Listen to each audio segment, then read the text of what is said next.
Hello everyone, Ernest അക്കാഡമിയുടെ പുതിയൊരു വീഡിയോയിലേക്ക് എല്ലാവർക്കും സ്വാഗതം. സയൻറ്റിഫിക് ഓഫീസർ കെമിക്കൽ എക്സാമിനേഴ്സ് ലബോറട്ടറിയുടെ നോട്ടിഫിക്കേഷൻ വന്ന കാര്യം നിങ്ങളെല്ലാം അറിഞ്ഞു കാണുമല്ലോ. അപ്പോൾ അതിനായിട്ട് അപ്ലൈ ചെയ്യാനുള്ള ലാസ്റ്റ് ഡേറ്റ് വരുന്നത് സെപ്റ്റംബർ 3 ആണ്.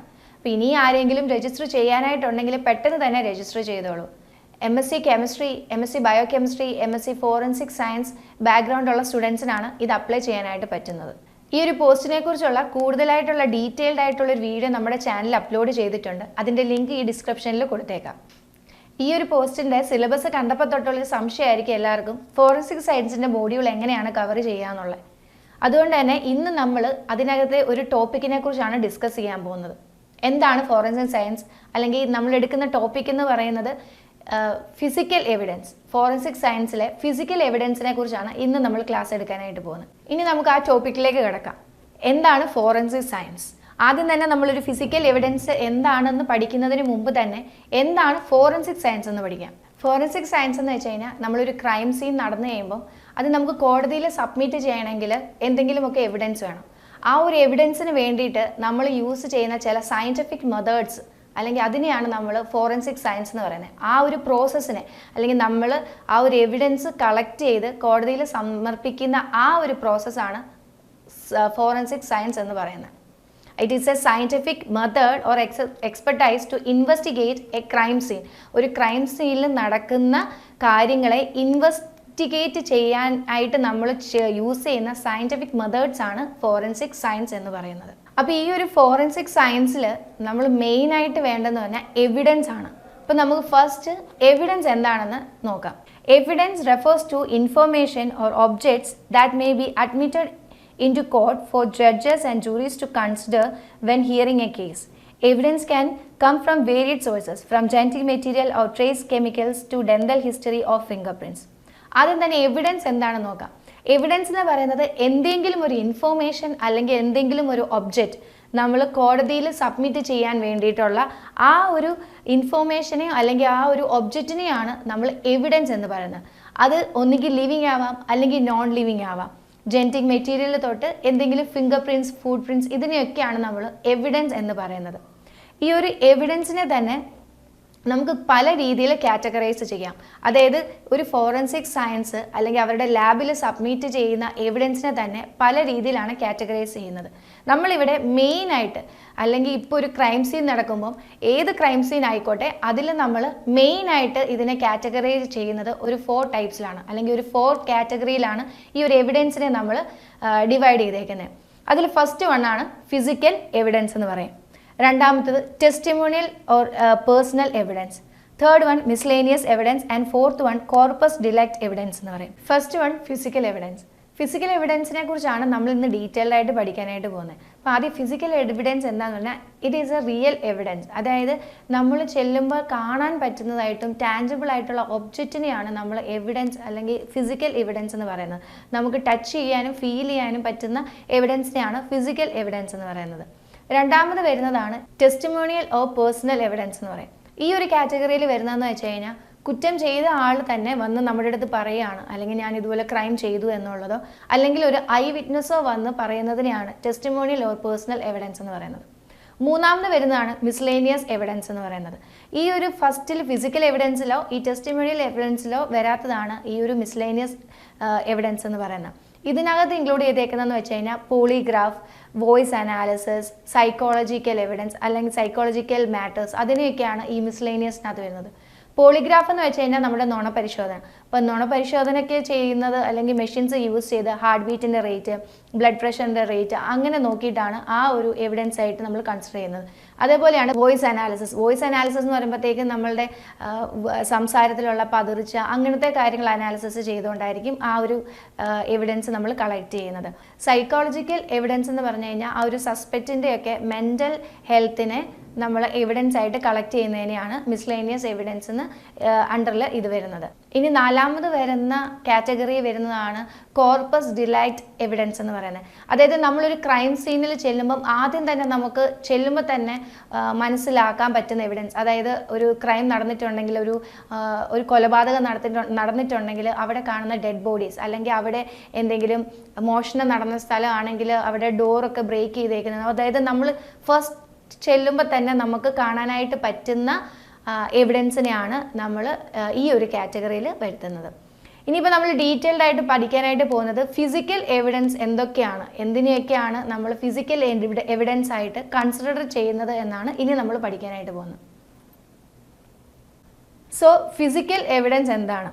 Physical evidences are any objects that can establish that a crime has been committed or can establish a link between a suspect and the victim of the crime with each other and the with scene of crime. അതായത് physical evidence എന്ന് വെച്ച് കഴിഞ്ഞാൽ any objects, അതായത് നമ്മൾ ചെല്ലുമ്പോൾ നമുക്ക് കാണാൻ പറ്റുന്ന എന്തെങ്കിലും ഒബ്ജക്റ്റ്, ടാഞ്ചിബിൾ ആയിട്ടുള്ള അല്ലെങ്കിൽ നമുക്ക് ഫീൽ ചെയ്യാൻ പറ്റുന്നതായിട്ടുള്ള, നമ്മൾ ടച്ച് ചെയ്യാനും നമുക്കത് ഫീൽ ചെയ്യാനും പറ്റുന്ന എവിഡൻസിനെയാണ് നമ്മൾ ഫിസിക്കൽ എവിഡൻസ് എന്ന് പറയുന്നത്. നമ്മൾ ആദ്യം പഠിച്ചിട്ടുണ്ടായിരുന്നു എവിഡൻസ് എന്ന് വെച്ച് കഴിഞ്ഞാൽ any information or any object എന്നായിരുന്നു. ഇനി ഫിസിക്കൽ എവിഡൻസ് എന്ന് വെച്ച് കഴിഞ്ഞാൽ നമ്മൾ കാണുന്നതോ നമുക്ക് ടച്ച് ചെയ്യാനോ ഫീൽ ചെയ്യാനോ പറ്റുന്ന ഒബ്ജക്ട്സിൻ്റെ അണ്ടറിൽ വരുന്നതാണ് ഫിസിക്കൽ എവിഡൻസ് എന്ന് പറയുന്നത്. ആ ഒരു ഫിസിക്കൽ എവിഡൻസിൽ ഒന്നെങ്കിൽ സസ്പെക്റ്റുമായിട്ട് അല്ലെങ്കിൽ ആ ഒരു ക്രൈം സീനുമായിട്ട് ബന്ധമുള്ള ഒബ്ജക്ട്സിനെയാണ് നമ്മൾ ഫിസിക്കൽ എവിഡൻസ് എന്ന് പറയുന്നത്. ഈ ഒരു ഫിസിക്കൽ എവിഡൻസിനെ നമുക്ക് രണ്ട് തരത്തിൽ കാറ്റഗറൈസ് ചെയ്യാം. Non living physical evidence and living physical evidence എന്ന് പറയും. ഇനി നമുക്ക് നോൺ ലിവിങ് ഫിസിക്കൽ എവിഡൻസ് എന്തൊക്കെയാണെന്ന് നോക്കാം.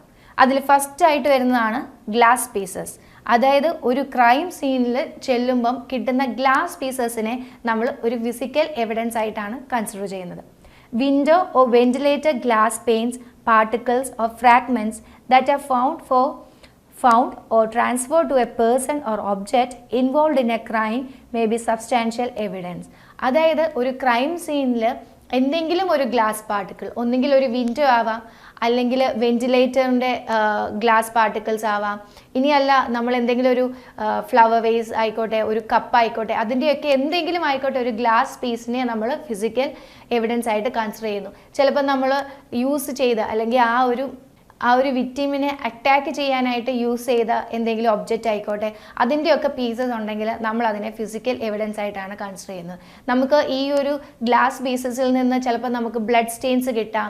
പിന്നെ ഇനിയിപ്പം ഗൺ ഷൂട്ട് ആണെങ്കിൽ ആ ഒരു ഗൺ ഷൂട്ട് ചെയ്യുന്ന ദൂരം അല്ലെങ്കിൽ എങ്ങനെയാണ് അത് ആ ക്രൈം ചെയ്തത് എന്നുള്ള ഡീറ്റെയിൽഡ് എല്ലാം നമുക്ക് ഈ ഒരു ഗ്ലാസ് ഒബ്ജക്റ്റിൽ നിന്ന് കിട്ടും. സെക്കൻഡ് ഫിസിക്കൽ എവിഡൻസ് ആയിട്ട് വരുന്നതാണ് സോയിൽസ് ആൻഡ് നാച്ചുറൽ റിസോഴ്സസ് എന്ന് പറയുന്നത്.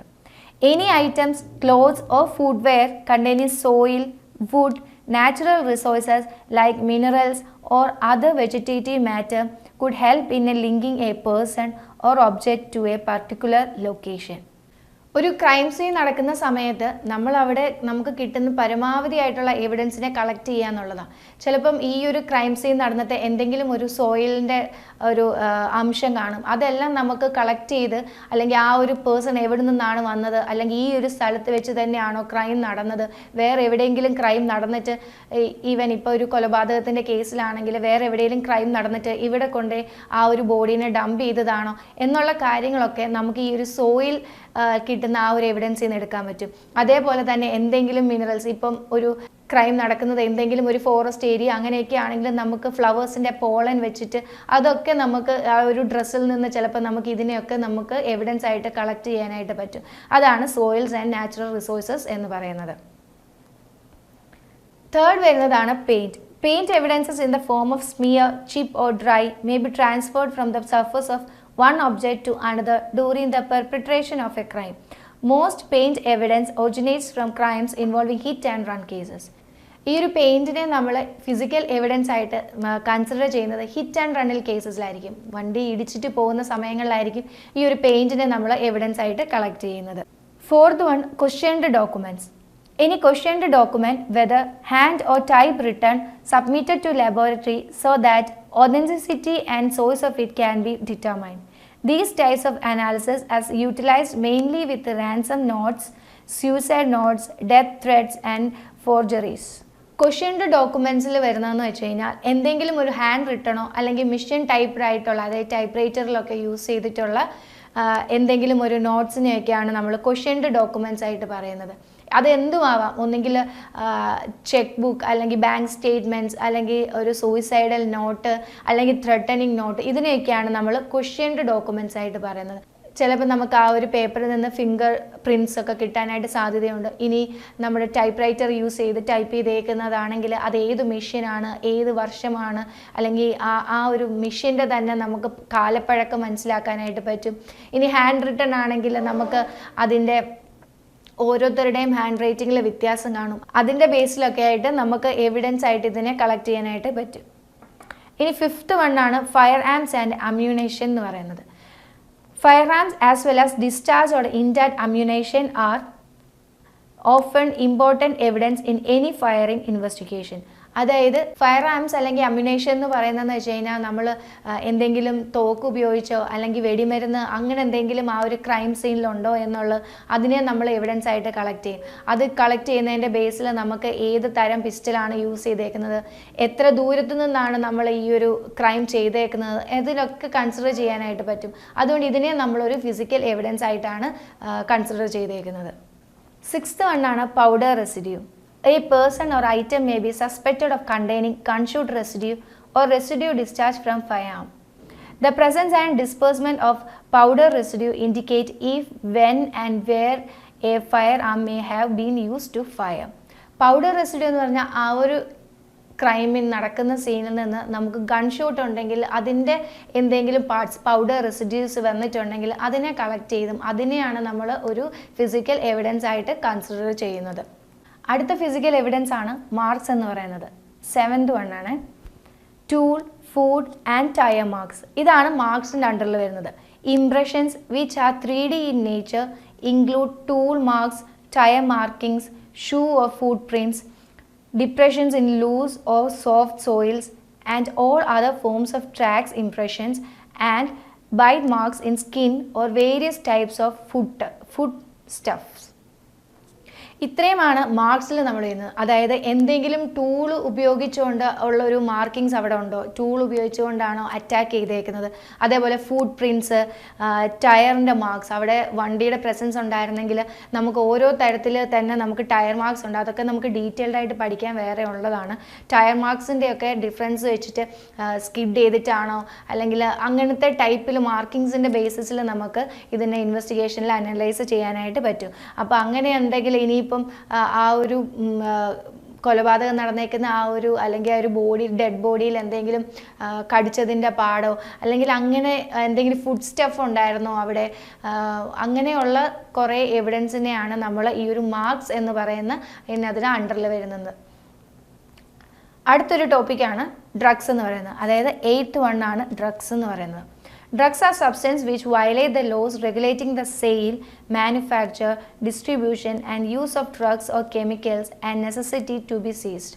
A large number of perpetrators committing other type of crimes are involved with the drugs also. ഈ ഒരു ഡ്രഗ്സിൻ്റെ അണ്ടറിൽ വരുന്നതെന്ന് വെച്ച് കഴിഞ്ഞാൽ എന്തെങ്കിലുമൊക്കെ ഡ്രഗ്സ് യൂസ് ചെയ്തിട്ടുണ്ടോ അവിടെ, ഈവൻ ആൽക്കഹോൾ അല്ലെങ്കിൽ എന്തെങ്കിലുമൊക്കെ ഡ്രഗ്സ്, മോർഫിൻ, അങ്ങനെ കുറേ ഡ്രഗ്സ് ഉണ്ട്. അപ്പോൾ അതിൻ്റെയൊക്കെ എന്തെങ്കിലും അംശമോ എന്തെങ്കിലും ഒരു പ്രസൻസോ അവിടെ ഉണ്ടെങ്കിൽ നമ്മൾ അതിനെ ഒരു ഫിസിക്കൽ എവിഡൻസ് ആയിട്ട് കൺസിഡർ ചെയ്യും. അതാണ് ഈ ഒരു ഡ്രഗ്സ് എന്ന് പറയുന്ന ടോപ്പിക്കിൻ്റെ അണ്ടറിൽ വരുന്നത്. ഇത്രയുമാണ് നമ്മളൊരു ഫിസിക്കൽ എവിഡൻസിൻ്റെ നോൺ ലിവിങ് ആയിട്ടുള്ള ഫിസിക്കൽ എവിഡൻസ് ആയിട്ട് കൺസിഡർ ചെയ്യുന്നത്. അടുത്ത ഫിസിക്കൽ എവിഡൻസിൻ്റെ അണ്ടറിൽ വരുന്നതാണ് ലിവിങ് ഫിസിക്കൽ എവിഡൻസ് എന്ന് പറയുന്നത്. അതിൽ ഫസ്റ്റ് വൺ എന്താണെന്ന് നോക്കാം. First one blood, organs and other physiological fluids. നമുക്കറിയാം ഒരു ക്രൈം സീനിൽ വന്നു കഴിഞ്ഞാൽ നമുക്ക് ആദ്യം തന്നെ കാണാൻ പറ്റുന്ന ഒരു ബോഡി ഫ്ലൂയിഡാണ് ബ്ലഡ് എന്ന് പറയുന്നത്. അപ്പോൾ ഈ ഒരു ബ്ലഡിനെ അല്ലെങ്കിൽ എന്തെങ്കിലും ഓർഗൻസ് ആയിക്കോട്ടെ, ഫിസിയോളജിക്കൽ ഫ്ലൂയിഡ്സ്, അതായത് സലൈവ, സെമൻ, അങ്ങനെയുള്ള എന്ത് ഫ്ലൂയിഡ്സ് ആണെങ്കിലും അതിനെ നമ്മൾ ലിവിങ് ഫിസിക്കൽ എവിഡൻസ് ആയിട്ട് കൺസിഡർ ചെയ്യുന്നു. അത് ആ ഒരു കളർ, ഇപ്പോൾ ബ്ലഡ് ആണെങ്കിൽ അതിൻ്റെ കളറ്, അതിൻ്റെ എമൗണ്ട്, അതെങ്ങനെയാണ് അത് സ്പ്രെഡ് ചെയ്ത് കിടക്കുന്നത്, അതിൻ്റെയൊക്കെ ബേസിസിൽ നമുക്ക് പല നിരീക്ഷണങ്ങൾ അല്ലെങ്കിൽ പല ഫാക്ടേഴ്സ് നമുക്ക് അതിനകത്തുനിന്ന് മനസ്സിലാക്കാനായിട്ട് പറ്റും. എപ്പോഴാണ് ഈ ഒരു ക്രൈം നടന്നത്, അല്ലെങ്കിൽ എത്രയും ദൂരത്തുനിന്ന് വെച്ചാണ് ഈ ക്രൈം നടന്നത് എന്നുള്ള കുറേ കാര്യങ്ങൾ ഈ ഒരു ബോഡി ഫ്ലൂയിഡ്സിൻ്റെ പ്രസൻസും കൊണ്ട് നമുക്ക് മനസ്സിലാക്കാനായിട്ട് പറ്റും. സെക്കൻഡ് വൺ എന്ന് പറയുന്നതാണ് ഫിംഗർ പ്രിൻറ്റ്സ്.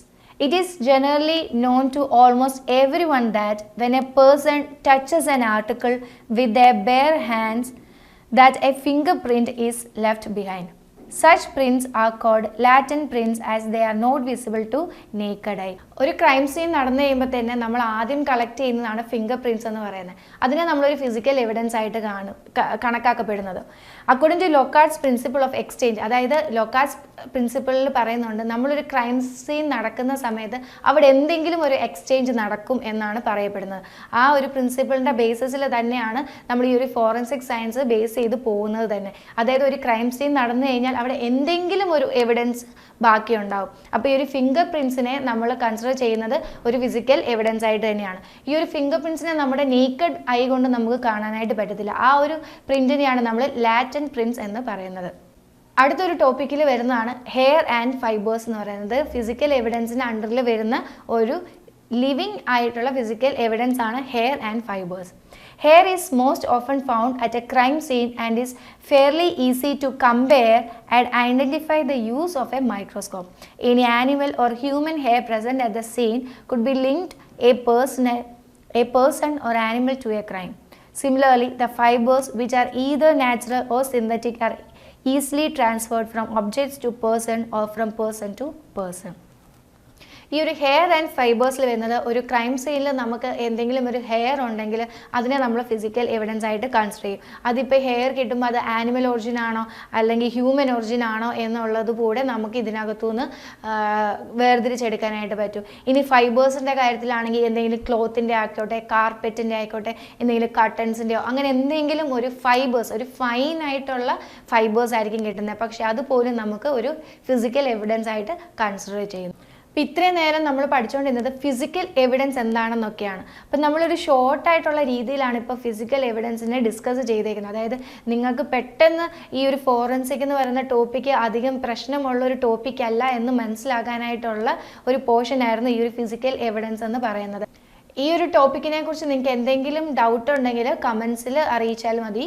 അതുപോലെ തന്നെ സയൻറ്റിഫിക് ഓഫീസർ കെമിക്കൽ എക്സാമിനേഴ്സ് ലബോറട്ടറിയുടെ ഒരു intensive class Ernest Academy provide ചെയ്യുന്നുണ്ട്. അതിന് ജോയിൻ ചെയ്യാനായിട്ട് താല്പര്യമുള്ളവർ താഴെ കൊടുത്തിരിക്കുന്ന നമ്പറിൽ ബന്ധപ്പെടുകയോ ഗൂഗിൾ ഫോം ഫില്ല് ചെയ്യുകയോ ചെയ്യുക. അപ്പോൾ അടുത്തൊരു വീഡിയോ ആയിട്ട് വീണ്ടും കാണുന്നവരേക്കും എല്ലാവർക്കും ഓൾ ദി ബെസ്റ്റ്.